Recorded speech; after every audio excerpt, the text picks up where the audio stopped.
Greetings and welcome to the University of Minnesota Alumni Association's webinar series. My name is John Ruzek and I'm the Senior Director of Alumni Networks and your host today.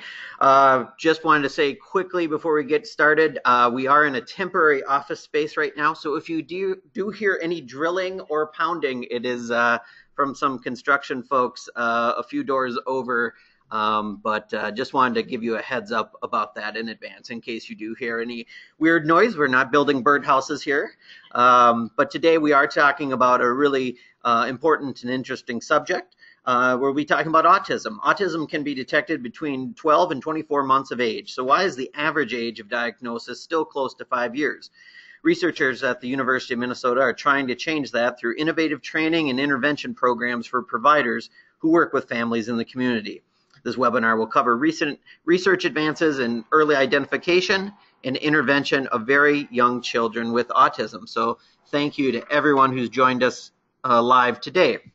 Today's webinar is part of an ongoing free series being offered by the University of Minnesota Alumni Association, where we're having conversations with experts about career, life, and learning topics. And because of the support of our members, we can create powerful opportunities for students and our more than 466,000 alumni around the world. And if you're interested in joining us, visit umnalumni.org/membership.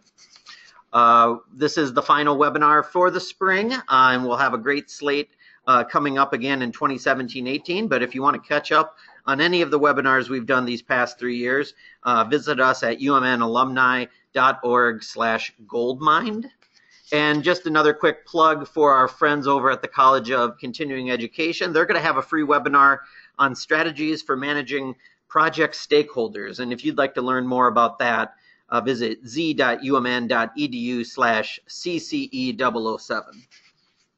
You've joined the webinar listening using your computer speaker system by default.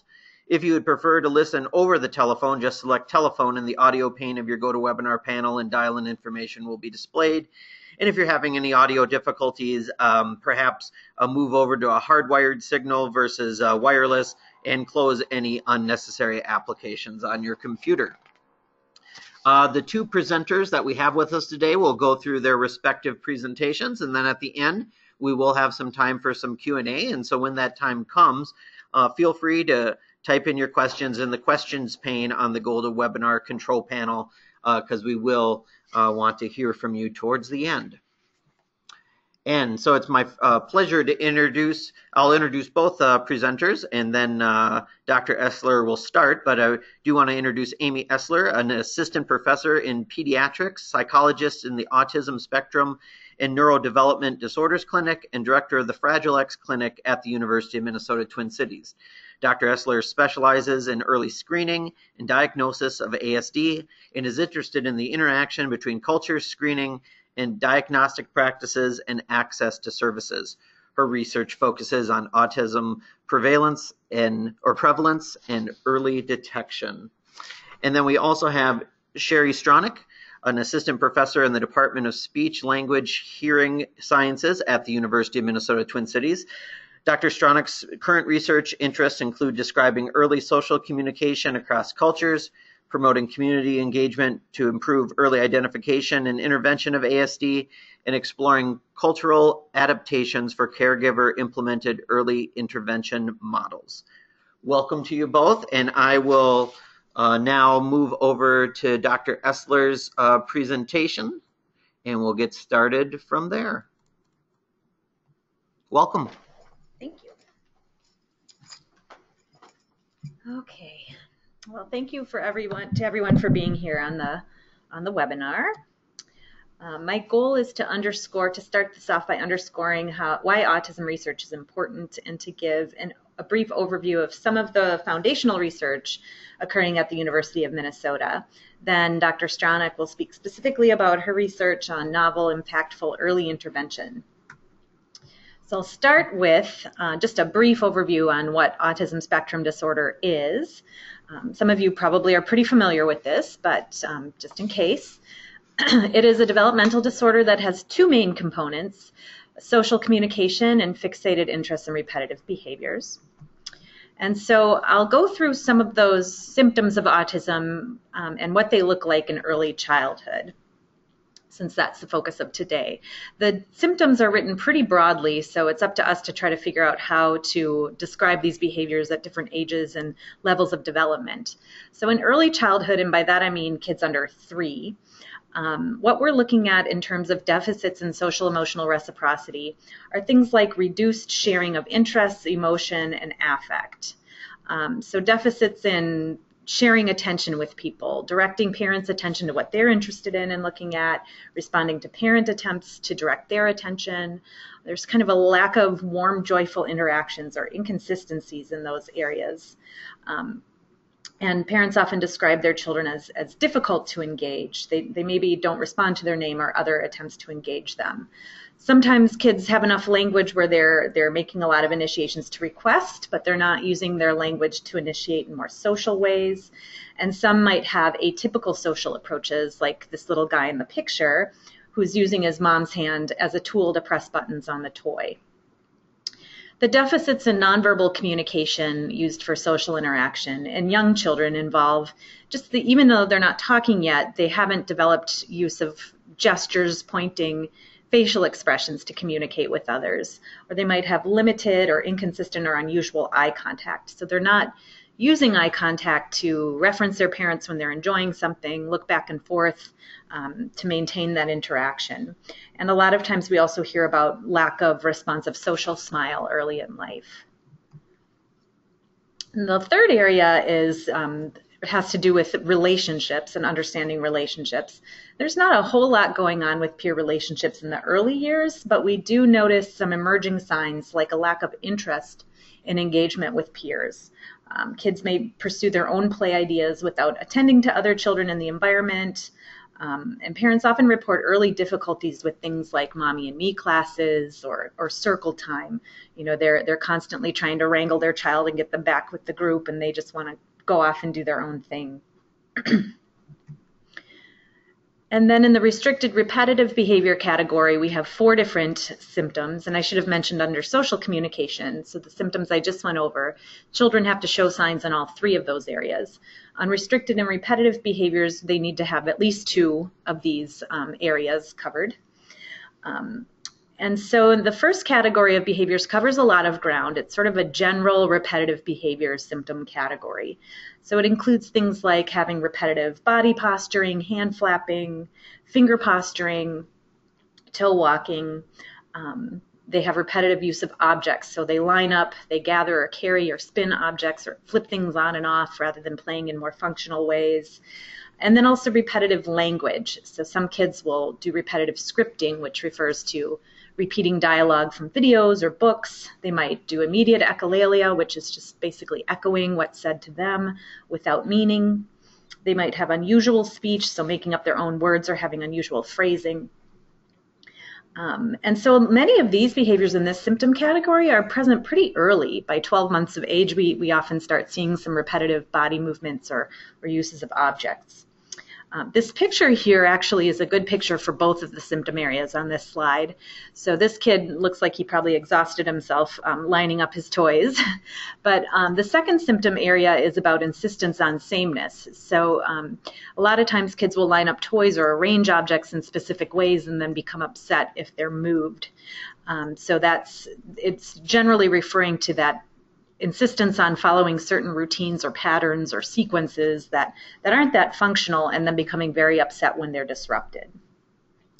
And so the repetitive behaviors like lining up or body movements, those types of things tend to fade with age in children who have intact cognitive skills. But the insistence on sameness behavior seems to be relatively independent of age and cognitive level. So the children, if they have that symptom, it often becomes a more lifelong personality trait. The third category is highly restricted fixated interests that are abnormal in intensity or focus. So that's talking about 2 things. So children might have an unusual interest that's super intense. So meaning it's focused on something that maybe isn't that unusual, like an interest in trains, or a lot of adults seem to have an interest in Japanese anime. But they are almost obsessively focused on it. So that's, if they have language, maybe that's all they're talking about. They spend all their time just focused on that narrow interest rather than attending or learning through other means. And then there are interests that are unusual in focus. My example here is clothes hangers. I had a patient recently who loves clothes hangers. There's a special one that he likes to have with him and carries around with him all the time, but he's generally interested in clothes hangers, and so going to Target is kind of difficult for him, or going to other people's homes, he may seek them out and gather them up. And that's just an interest that's, most kids don't have an interest in hangers at any age. The last symptom area has to do with sensory reactions. So hyper or hyporeactivity to sensory. And a lot of kids have both of these elements. So the hyper-reactive kids are a little bit oversensitive. So they don't respond well to touch, or there's certain touches that bother them. They're super oversensitive to noise, perhaps. They might have texture problems with foods. And then hyporeactive are kids who seek out sensory input. So like this little guy is looking at cars at eye level, or kids will peer closely or at odd angles. They're seeking sensory input. And some children have a mixture of both of those. Okay, so now you have a good foundation of what autism is. I went over the definitions that come from the Diagnostic and Statistical Manual 5th edition, which is our current diagnostic criteria. And so as time has gone on, we've broadened the definition a bit to include more types of cases of autism. And as that's occurred, the prevalence of autism has also increased, which makes sense. If you broaden the diagnosis, then you're going to capture more kids. And so this chart here is the CDC's data on the prevalence or rate of autism in the United States, starting in the year 2000. The most recent data were released last year, and it held steady in the past two rounds of this at 1 in 68 children having autism. The way these findings are arrived at, they're based on the analysis of information collected from health and special education records of 8-year-old children who lived in areas of 11 states in the U.S. in 2012.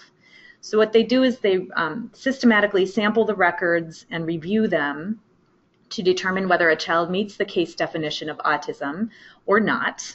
And the records are examined from a wide array of disabilities, not just those with autism diagnoses, and that's so that we can capture cases of autism that might not have been formally diagnosed or identified in schools yet. So you see that the rates have gone up pretty steadily over time, and we don't know. We think most of that is due to just broadening the definition and improved awareness, but it also could be, to some extent, a true rise in rates, or perhaps misidentification. Perhaps we're overdiagnosing. So here's what it looks like graphically. And this red bar here in 2010 is Minneapolis. So from 2011 to 2013, the University of Minnesota conducted a study of autism prevalence in the city of Minneapolis using an adapted version of the methodology from the CDC, which I just went over briefly. And the purpose was to examine whether Somali children in particular had higher rates of autism than other groups. And so we looked in Minneapolis at children aged 7 to 9 years old in 2010, and the prevalence or the rate was 1 in 48. We also found wide disparities across racial and ethnic groups. So you can see the groups here, and Asian and Native Americans aren't shown because the numbers of children identified with ASD were so low in those groups that we couldn't analyze them validly. But what we did find was that white and Somali children had similar rates of autism. So it was 1 in 36 for white and 1 in 32 for Somali. And those rates aren't statistically different. So they basically have the same rate. But their rates were significantly higher than those for non-Somali Black kids, which they had a rate of 1 in 62, and Hispanic children who had a rate of 1 in 80. And that's pretty consistent with other studies throughout the U.S. that have found lower rates for certain racial and ethnic groups, particularly Black and Hispanic. And it's believed that these differences are probably due to health disparities and access to care, rather than actual differences in their genetic or biological risk. Now, within our sample, Somali and white kids, remember, had pretty much the same rates of autism, but when we looked at how they were impacted, 100% of the Somali children who had IQ data in their records had intellectual disability. So for some reason, they seem to have a more severe version of autism than the other groups, and that they really stuck out in that regard. And more on why this is important in a minute. So when can we reliably identify autism?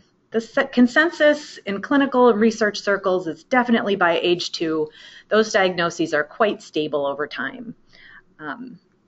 The average age of first concern reported by parents, however, is 18 months, and it often involves things like, my child isn't talking, they're not responding to their name, or sometimes they're concerned about their child's hearing.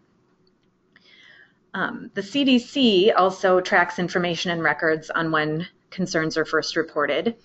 And so within the percent of children with autism who had a developmental concern recorded in their records prior to age 3 was 87%. So the vast majority of parents are reporting concerns at very young ages. So what's the average age of diagnosis? Do you think it's 18 months or 24 months or 30? It's 4. The national median age of first diagnosis isn't until 4, and that really hasn't changed much in the last 10 years. In Minneapolis, ours was 4 years, 9 months. So Minneapolis didn't really distinguish across subtype or across culture.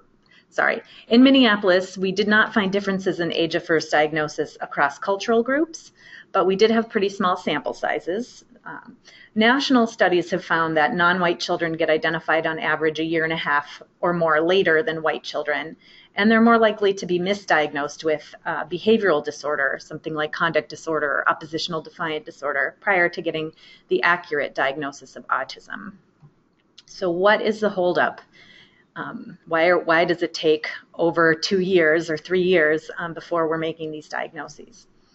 And why is it important that we do a little bit better? So early identification is important because it takes advantage of neuroplasticity, so malleable periods of brain development. The majority of neuron connections are made by age 1 in the brain, and 80% of connections are made by age 3. In the first year, about 60% of the nutrition intake of children goes to brain development. And so you can see in this graph, there's different sensitive periods of development. And those are really windows of opportunities where the experiences kids have a greater impact on certain areas of brain development. During sensitive periods, the brain is most likely to strengthen important connections and eliminate unneeded ones in specific parts of the brain. You can still make an impact later in life, but the process is more difficult. And some of the most sensitive windows are those involving emotional, social, and language development. So Geraldine Dawson is an autism researcher who's done a lot of pioneering work on the impact of early intervention on brain development, and her work and that of others has shown that intervention initiated in preschool and sustained for 2 to 3 years results in significant gains for a large subset of children with autism. So the idea of this little figure here is that children are born with autism, with the susceptibility genes and other risk factors. Then they have early interaction patterns with their environment. So perhaps they're seeking out objects, or they're interacting with their environment in unusual ways. They're not responding as much to other people and to language cues. And over time, that interaction pattern leads to further abnormal development of the brain, and then the resulting full syndrome of autism. But if we can intervene very early and prevent some of those, atypical interaction patterns from occurring, we could perhaps change the trajectory to a more positive one, preventing the cascading effects of autism symptoms that they have on learning and development. And so this is really important because these cascading effects can often lead to things like intellectual disability and significant language impairment. And we know that the lifetime cost of supporting people with autism ranges from $2 to $4.5 million. But a lot of this cost is due to the supports needed due to the intellectual disability or language impairments. That often leads to the need for higher supports in school and adulthood. And so we are thinking, you could maybe cut some of these costs and some of the supports and increase the quality of life if we can prevent some of these cascading effects from occurring. If we can prevent intellectual disability, we can our best bet for doing that is finding kids early. All right, so what are the challenges to doing this? So first of all, early screening is recommended at 18 and 24 months specifically for autism, but it's not really happening. So fewer than 20% of physicians follow these guidelines. And screening also isn't necessarily supported by our current structure of well-child visits. So one of the things that the research has shown is that you really need more than 20 minutes in your appointment to talk about the issues that might arise from a screening. So there's a lot of anticipatory guidance, there's recommendations and questions that arise from screening, but they're unfunded mandates, and you really can't address all those issues in a short amount of time. So people who had visits that lasted longer than 20 minutes were more likely, 2.5 more times likely to get a developmental assessment, and almost 10 times higher odds of having enough time to ask questions that arose from screening. But only about 20% of well-child checks last that long, and an even larger proportion, a third or more, last less than 10 minutes. So there's kind of some time and logistical disincentives from doing screening. We also don't really have effective screening tools. The MCHAT, which is Modified Checklist for Autism in Toddlers, is the most commonly used screening tool. It's for kids 18 to 30 months, and it works okay. About 80 to 90% of kids who go on to have autism do screen in the concern range on the MCHAT, but 50% of kids who screen in the concern range on the MCHAT end up being false positives. Meaning they don't have autism. So it's a helpful tool, but there's a lot of false positives that result from it. And there are better measures than that, which Dr. Stronach is going to talk about. So hopefully we can make some improvements in that area. So what else are we doing to change this? So the University of Minnesota has a lot of research going on across a broad spectrum and multiple disciplines, from basic science to studying policy and action. So I discussed a little bit our prevalence and health disparities studies. We also have cutting edge research on infants in the first 2 years of life that combine brain imaging with eye tracking measures of how infants are visually exploring and neurologically responding to social and non-social images. And so hopefully we can uncover some keys and biomarkers to detect autism before clear behaviors are developed. We're part of a national genetic study on autism, which is called the SPARK study. We're trying to enroll, not just us, but we're one of 26 universities that are trying to enroll over 50,000 full families of children with ASD. And as a testimony to the dedication and volunteer nature of Minnesotans, of these 26 universities, the University of Minnesota has consistently been a top recruiter of families into the network. And aside from those high-tech, broad-based studies, we also have very practical studies and projects that are designed to have immediate and measurable benefit. So we're developing and improving screeners for autism to detect more children earlier. We're studying how well our current diagnostic measures work with diverse populations, and we're testing novel interventions ranging from improving gastrointestinal functioning to social skills groups that target job skills. And Sherry's going to talk a little bit more about this, but we are consulting with school districts on statewide personnel development grants, that's the SPDG, to implement parent-implemented interventions through birth to 3 programs. A program called Autism Navigator is part of this, and it's a web-based training system that uses extensive video footage to bridge the gap between science and community practice. And so Dr. Stronach will talk more about that, but we're one of a small handful of states with this asset, and we're really excited about it.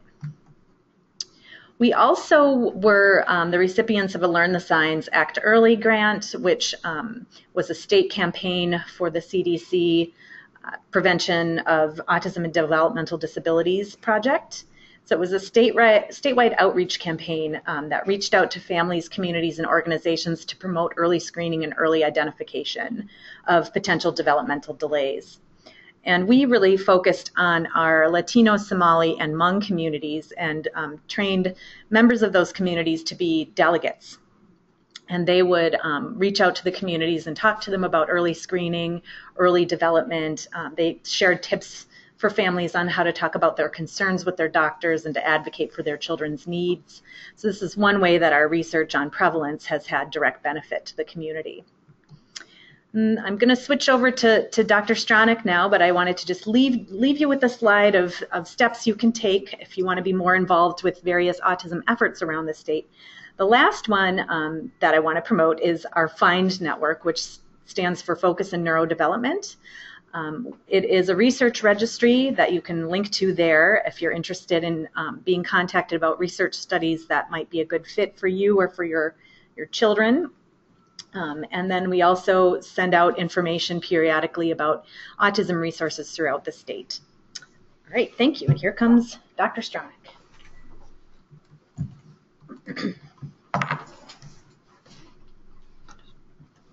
All right, thank you. So Amy talked about some of the behavioral observations, what ASD looks like in young children. And I'm going to discuss what we know and what we're learning about behavioral interventions. So I want to stress that the goal of intervention for young children with ASD is not to cure autism, but as Amy said, to prevent some of the cascading effects of ASD on development.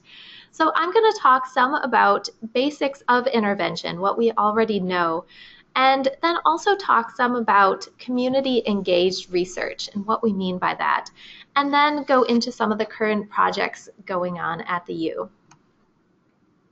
Historically, interventions for autism were categorized into three main kind of areas. So behavioral interventions involve skills being taught one at a time through highly structured adult-directed instruction. So the adult is leading the interaction and then systematically generalized to naturalistic settings. On the other end of the spectrum are social interventions, which are based on developmental principles that healthy social and emotional development lays the foundation for learning in all other developmental areas. And this development is enhanced by systematically building relationships with family and friends. In the middle are developmental interventions that combine principles of behavior and knowledge of child development so that meaningful skills are taught in natural, structured settings with an emphasis on social and communication development. So as I said, this is kind of a historical model for grouping autism interventions.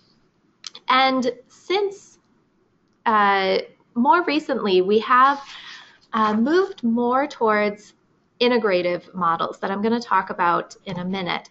But first, I wanted to mention, you may have heard of ABA. And so ABA is commonly referred to as an evidence-based treatment model for autism. But ABA is not a single type of intervention. And so I wanted to break down a little bit by what we mean when we talk about applied behavior analysis, or ABA. So we often talk about basic science versus applied science, where the goals of basic science are to better understand a given phenomena, and the goal of applied science is to apply what we already know. So in this case, to apply what we know about autism to improve outcomes. The behavior in ABA is that we're changing or eliciting behavioral responses. And then the analysis component is that we systematically measure progress.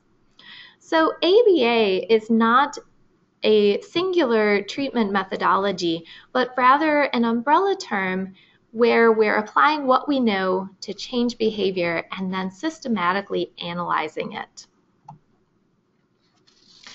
As I said, more recently, we've moved away from really categorizing interventions to focus more on the commonalities between a lot of early toddler interventions. And a large group of researchers who have experience in this area came together and really talked about what are the commonalities and what are those core ingredients that we know that we need to really intervene at this very young age. So naturalistic developmental behavioral interventions are interventions specifically for toddlers with autism. they occur in natural settings. So rather than starting in a clinic and moving into a more natural setting, these interventions occur naturally. They involve shared control between the child and adult. So it's not only child-led or only adult-led, but that shared control. They use reinforcement that's natural.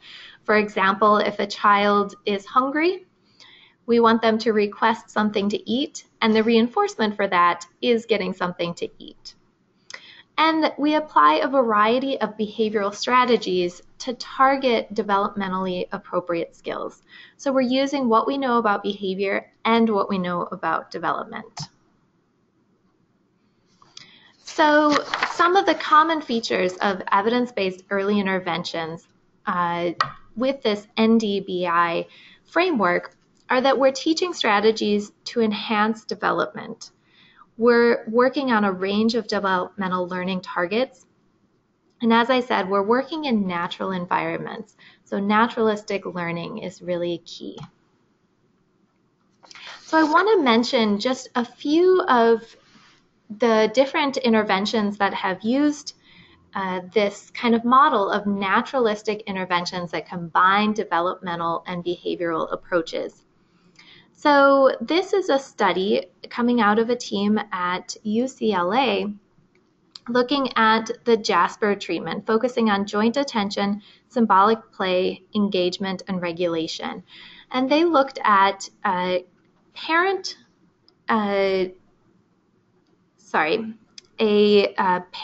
training alone, that PEI, compared to the Jasper approach, where they were specifically looking at increasing joint attention. And you can see in the darker bars that they saw significant gains from focusing on that joint attention in that very developmental behavioral way. What's interesting to note is that all of the children in the study were also receiving 30 hours a week of just general community-based intervention.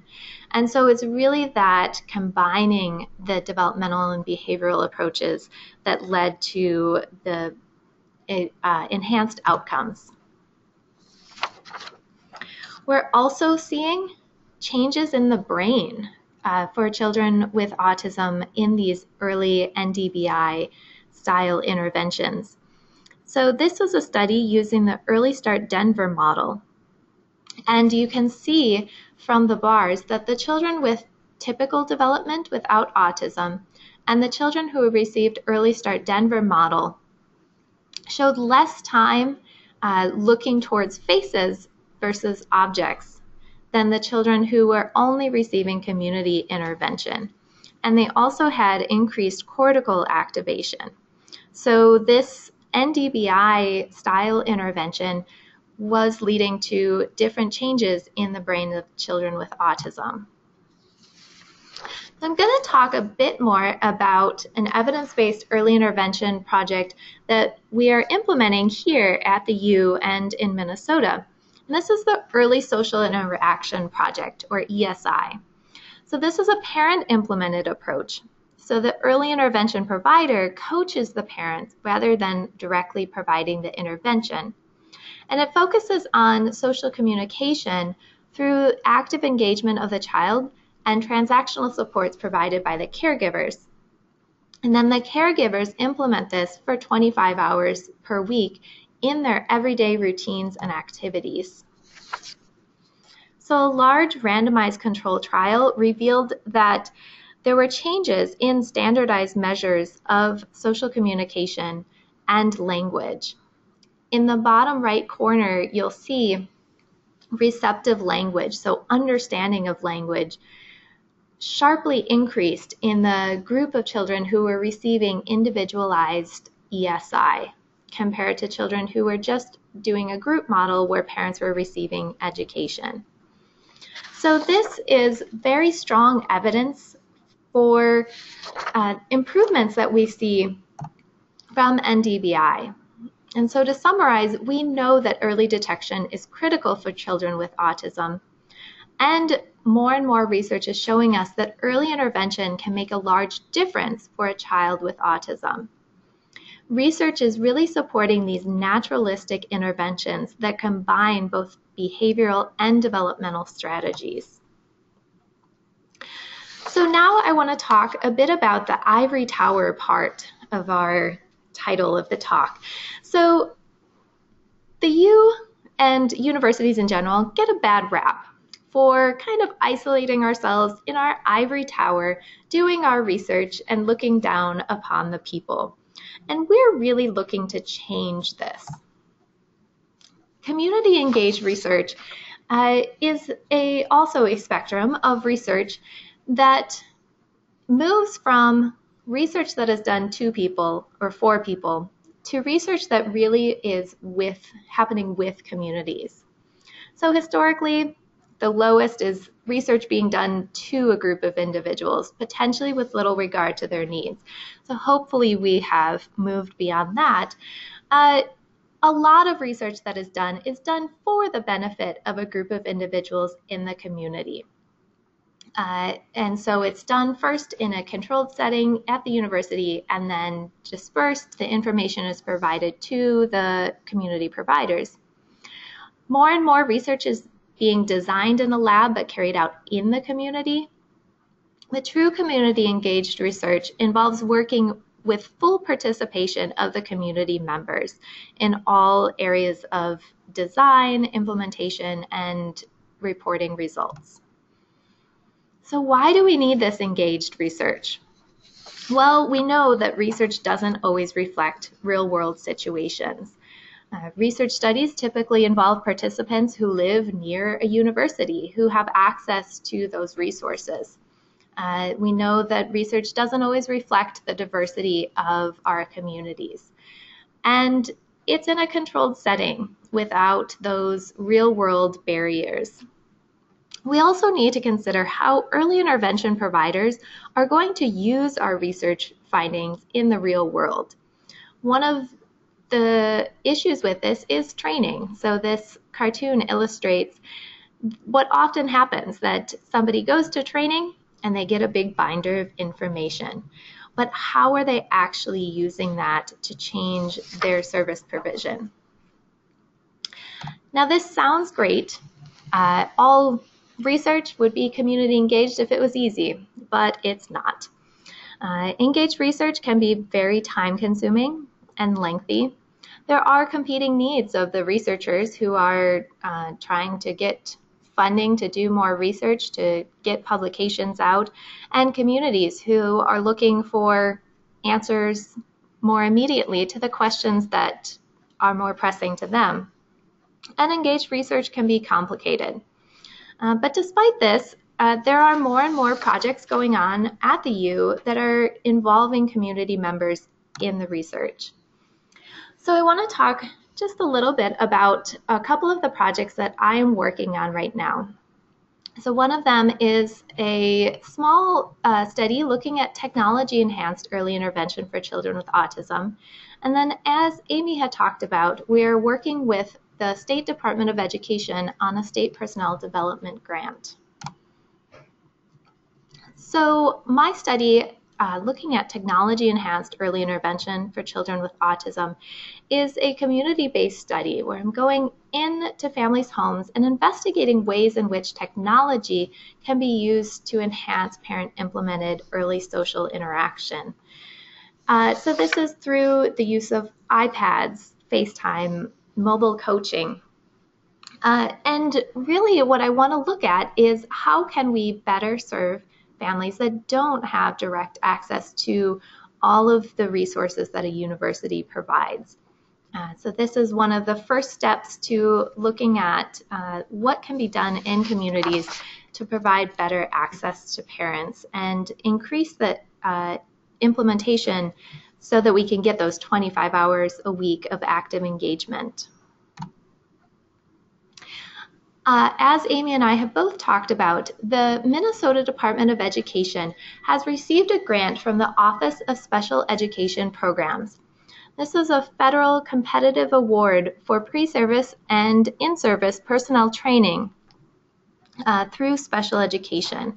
So a 5-year grant has been awarded to the Minnesota Department of Education, and I have been working to support them in the implementation of this grant. So we are going into year 3 of the grant, and there are 2 primary goals of the State Personnel Development Grant, and goal number 2 is the one that is focused on increasing the likelihood of future school and life success for infants and toddlers that are children with disabilities, including autism, through the implementation of evidence-based early intervention practices.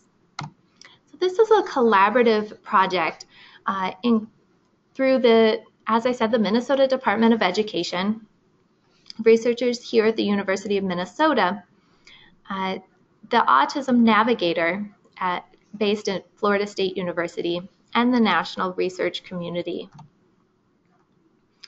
So the Autism Navigator, as Amy said, is an online web-based course. There are different modules, and this is one about autism in toddlers that is actually free to the public. And so you can go to autismnavigator.com to find out more information about this course about autism in toddlers. And it is a unique collection of tools that allows providers, medical professionals, the general public to learn more about the early detection of autism and early intervention. It has unique side-by-side video clips so that you can see what autism looks like compared to typical development. And you can see examples of what children with autism look like before and after intervention. The tool that we're using for the SPDIG is the Autism Navigator for Early Intervention Providers. And this consists of 5 modules looking at early detection, collaborating with families, developmental perspectives, a long 11-hour course just on the evidence-based intervention strategies, and then another module on addressing challenging behaviors. So we currently have 4 districts who are implementing this model, who have been through the online training, and we are looking at how this works in these community settings. So early intervention providers through the school districts of Minneapolis, Hopkins, Rosemont, Apple Valley, Eagan, and Osseo are implementing these evidence-based practices so that we can really look at how does this work in actual community settings. And so all 4 districts are in the metro area, and we're looking to start to expand this to other areas of the state. And thinking about how can we collaborate with and train medical professionals so that we can improve that early detection, get kids referred into birth to 3, screening at younger ages for more children, beginning to look at the investigation of child and family outcome measures. So how will we measure the success of this? And looking at cross-cultural aspects. So how can we adapt this intervention so that it's culturally appropriate? So that is just a brief overview of some of the things going on. And so we do have some time for questions. Oops. I'll go back to Amy's slide where there's some web links, just if people need to look at those web links and write them down. If the audience has questions, feel free to type them in. One question that came up, and it was in relation to I guess the percentages of incidence of autism, and it's kind of something that's been in the news, is the person had, basically the question boiled down to the connection between autism and vaccines. And obviously that's out there a lot. So would love to hear both of your perspectives as far as what the science tells us about that. Okay, yeah, it is a big issue now, and people probably know that Minnesota has a measles outbreak right now. I think the cases are now 69, is what I heard yesterday. So This is a tricky issue. I think the research is very clear. Vaccines do not cause autism. This was a connection that was pretty much fabricated by a researcher named Andrew Wakefield, who subsequently lost his license to practice in Britain, but has continued to be an advocate for this connection. And it's a connection that resonates with a lot of families. We don't have good alternate explanations of what causes autism. We know it's genetic, but it's a very complicated set of genetics. It runs in families, but there are plenty of cases that are it's the first child in the family to ever have autism. It's probably hundreds of genes that need to go together to produce autism in a child. So, and it often has a pattern where you start seeing signs of it right around the time that children are getting their measles, mumps, rubella vaccine at 12 and 18 months. So that's where the connection originally came from. And there unfortunately have been anti-vaccine groups that have really reached out to certain communities in Minnesota, including the Somali community, which has led to a drop in their vaccination rates to now 42%, which is what's leading to this measles outbreak right now. And so it's really unfortunate because there isn't a connection. But we need to do better as researchers and advocates to give parents some answers about why children have autism, especially in the Somali community. Why do they seem to be more severely impacted? To try to counter the message that they're getting from anti-vaccines. It would be nice to have a simple way to prevent autism or to undo the effects of autism that are experienced by some children, but we're not there yet with our knowledge. Thank you so much for that. Sherry, we have a question for you. Could you speak about the new research regarding MChat?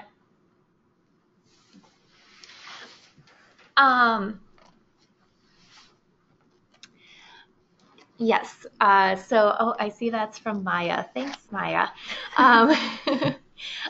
So I am just somewhat familiar with a brand new study that came out of the Children's Hospital of Philadelphia, looked at the MChat screener. So the MChat is the modified checklist for autism in toddlers. And this is probably the most commonly used screener in medical settings. And Amy actually talked a bit about how the MChat has different steps to it. So there's the follow-up interview. But the study coming out of Children's Hospital of Philadelphia looked at results of 4-year-olds who were later diagnosed with autism and looked back at their early screening and found that I think it was 60% of the toddlers with autism had actually been missed completely by the screening. So this is a big issue with looking at our tools, looking at how screening is currently being done, and realizing that there are a lot of children who we may be missing by some of the screeners that are out there. The stats that I showed earlier about 80 to 90% of kids who screen positive being captured by the MChat, that was studies, and most studies run this way. So they followed the kids who screened positive on the MChat, meaning they showed concerns, and they followed them over time. And of those kids who screened positive, or of those kids who developed autism, 80 to 90% had screened positive on the MChat, but they hadn't really followed the kids who screened negative on the MChat. And so that's the work that the Children's Hospital of Philadelphia did that Sherry just explained. So of the kids who scored negative, it turns out that a lot of them ended up having autism at age 4. They just hadn't been followed by previous research. One attendee had a question about discussing the overlap and differential identification of 2 to 3-year-olds with autism and or anxiety. So the differentials, how to determine autism from anxiety in children that young? Is that the question? Can you discuss the overlap and differential identification of 2 to 3-year-olds with autism and or anxiety? Yep. So that's a difficult question because there is a lot of symptom overlap in those two diagnoses, and we're actually starting to recognize increasingly that Children with anxiety, so just anxiety, not autism, also have sensory issues. They have some sensory avoidance. So really the hallmarks of autism as opposed to anxiety at that age has to do with social motivation and social interest. So children with anxiety, when they're with people they're comfortable with, like their caregivers, their siblings, close friends, they're not going to show the same deficits that a child with autism would. So a lack of interest or engagement or difficulties responding to attempts to be engaged. They may show some sensory issues. They may have some rigidity, some need to follow certain types of patterns or rituals because that helps them manage the anxiety, but they're not going to show the core deficits in social reciprocity with those people they're comfortable with. One question came in this as far as when you're maybe working with children where English isn't the primary language, how do you work, if there is a language barrier, how do you work with that as far as when screening children in those populations? Well, that's a challenge, and we see a lot of people in the autism clinic who aren't English speakers as their first language. I think what we've learned on the assessment end, and maybe Sherry will have some thoughts about the intervention end, but at the screening and assessment end, we find that it's better not to just have an interpreter sit there with a screening checklist and try to translate it and get a yes, no, or true, false from parents. It's really better to ask open-ended questions of parents. What are your concerns? Do you have concerns about your child's development? What are they? If they have older siblings, how is your child's development? How is it different from what you saw in your older children? That's been more helpful than just like trying to get parents to respond to an autism screener because it's hard to translate some of the concepts on there. We also rely a lot on direct measures of autism with the child. So a lot of the kids we see in our clinic, perhaps, a different language is spoken in the home, but they've had a lot of exposure to English. And maybe they're more fluent in English than they are in their parents' language. And in that case, I might feel very comfortable giving an ADOS and other types of direct measures of autism to try to directly assess those symptoms and try to put that in the context of what parents are reporting. In terms of intervention, I would say that one of the key things that we've learned is that it's really important to spend a lot of time on the phase of intervention that is on building consensus with the families and spending a lot of time going over what autism is and how we're individualizing intervention for their family, kind of looking at what do their daily routines look like, what does their daily life look like, and what are they already doing that's really benefiting their children. So working on the strengths of their culture, of their family. One question from an attendee who's been excited about the Autism Navigator project, but is asking if there's any idea when the Autism Navigator might be available to other school districts. That's a great question. So the Autism Navigator is available for purchase. So the Autism Navigator for early intervention providers. So anyone from any district in the state can go to autismnavigator.com to find out more information about purchasing a seat on the Autism Navigator. And I would encourage everyone to go and check out that free resource about autism in toddlers. In terms of the State Professional Development Grant, we are really focused on systematically implementing the Autism Navigator, the seats that the state has purchased, in a way that we're not just giving out the seats and just seeing what happens. We're really systematically looking at the implementation of this to see how it works, how can we best support districts who are using the Autism Navigator. So it's going to continue to be a slow process focused on just a handful of districts. But stay tuned. You can reach out to the Minnesota Department of Education. Lorraine Jensen is the contact there. And we'll be updating everyone on what our next steps are. But for now, I would say go check out autismnavigator.com. This is kind of more of a general question from one of our listeners. In what ways has the definition of autism changed over the years? Okay, well, the definition has broadened to include probably milder cases. So the focus has changed from, things like absence of interest or aloofness or lack of response to things that are more centered on like atypical or inconsistent responding. So especially within the DSM-5, it's broadly written to say, with regard to social emotional reciprocity, we want to include both kids who just really hard to engage, they're not responding much, they're not initiating or seeking out social interactions with others. That's sort of the classic definition, the older definition.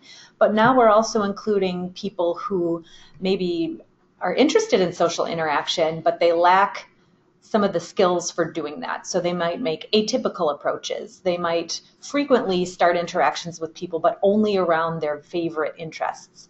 So maybe they're frequently seeking out someone's attention, but it's only to talk about subway routes. And so we're starting to pick up and clarify some of those more verbal types of cases. In the past, we used to say that the majority of children with autism had intellectual disability. Now it's less than half. We used to think most kids with autism would learn how to talk. Now that's also far less than half. Really only about 10% remain minimally verbal. So in those regards, we've expanded it. But the core symptom of, lack of social reciprocity has been maintained. We've just described it in a little bit more detail. Also sensory symptoms in the DSM-5, that hypo and hyper responsivity to sensory. This is the first time that's been formally included in the diagnostic criteria, although I think people have always been aware of that being an asset or an aspect of autism. Another listener asks, are you aware of any statistics of children who might have been or may be misdiagnosed with ASD who later may be diagnosed with a different communication disorder? So kids who were originally diagnosed with ASD and then later diagnosed with some other kind of communication disorder? I don't know what you think, Sherry, but mostly for me, it's the other way around. It's the first concern is the language delay, and then the more that they develop, you realize that there are social aspects too. I think the hardest differential diagnosis, well, maybe not, I'm sure there are lots of hard ones, but a hard one for me is children who have language delays, difficulties especially with receptive language or what they understand, plus ADHD and behavioral issues, because you combine behavioral impulsivity with difficulties with language and you can have all kinds of problems with peer interactions and social interactions.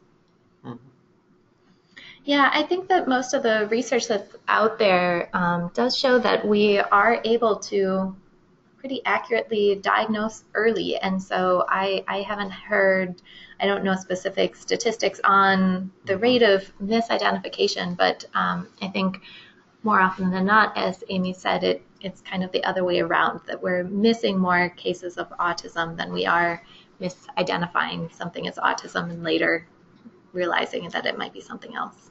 Yeah, I think it's also a product of the structure of early intervention in schools and in medical settings. Like, it's really easy to say the child isn't talking, so they need these services, and then people want to wait and see about the rest of the diagnosis. And we'll wrap up with just this general question, but I think it's often one that I've heard from parents or families who are working with either a new autism diagnosis. But a listener asks, if a parent suspects their young child has autism and it is confirmed by a pediatrician, basically, who should the parent contact for help? What are the next steps? So let's say you bring your child to the pediatrician and either they're diagnosed that formally in a clinical setting or kind of next steps that you often see families go through. Just generally, what do you advise people if someone asked you that question? I would say one of the first steps is don't forget your school districts. So I would say one of the first steps is getting hooked up with your school district's birth to 3 providers and getting into those services right away. And so that is one of the things that is provided for free through the state. Amy, what do you typically recommend as first contacts? Yeah, I would say the referral to the school system first, because there isn't a wait for that, and Yep. it is free, and they do a very comprehensive evaluation, very similar to what I do in my clinic. But I also think you should also seek a medical diagnosis, because the way things are set up in the state is you need to have this certain kind of comprehensive evaluation that checks a lot of boxes to be able to qualify for insurance coverage for other types of interventions for autism. So the ABA, the NDBI, that isn't provided through the school districts, require a multidisciplinary comprehensive evaluation for autism, like ones we provide in our clinic, or at other places like Fraser, Rosenberg. I don't want to miss anybody. There are other places in the Twin Cities area that also perform those evaluations. And so it's about doing both. The schools can start right away. The rest can take a bit of a wait to get that evaluation, but it will open up some doors to services beyond schools. Yep, absolutely, yeah. Because I know from talking with other friends and family that there's that difference between the educational evaluation and the medical one. And so definitely cover those bases. So thank you so much to both of you for being here today. We've covered a lot of ground, and I know we didn't have time to get to all the questions, but really appreciate all the folks who are online with us over the noon hour. So I'm just going to get to my last slide here,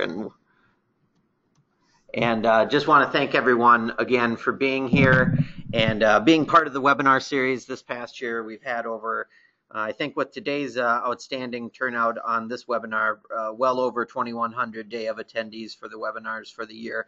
So just want to give a special thank you to all who have been involved and continue to be involved with the University of Minnesota and the Alumni Association and supporting the research that's happening here and that you've heard about this afternoon. So thank you. Have a wonderful day, and we'll see you in September when we kick off the new series. Take care.